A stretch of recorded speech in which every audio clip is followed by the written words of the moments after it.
আলহামদুলিল্লাহ, 2 দিন থেকে এত পরিমাণ গরম ছিল। এখন বাইরে ঝড় তুফান শুরু হয়েছে, কিন্তু আসলে এটা শহর দেখে বোঝা যাচ্ছে না, কারণ গাছপালা নেই, তো বোঝা যাবেও বা কীভাবে।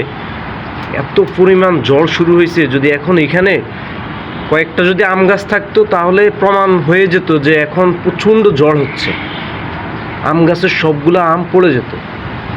ওফ, আল্লাহর কি রহমত, মাশাআল্লাহ।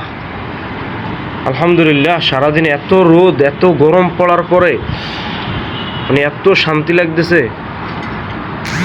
একেবারে ঠান্ডা শীতল বাতাস। ওফ, আল্লাহু আকবার, আলহামদুলিল্লাহ। এত পরিমাণ গরম ছিল দিনের বেলা, এত রোদ পড়ছে,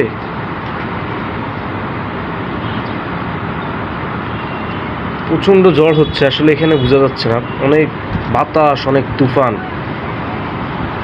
এখানে আসলে গাছপালা নেই, তো এই জন্য বোঝা যাচ্ছে না।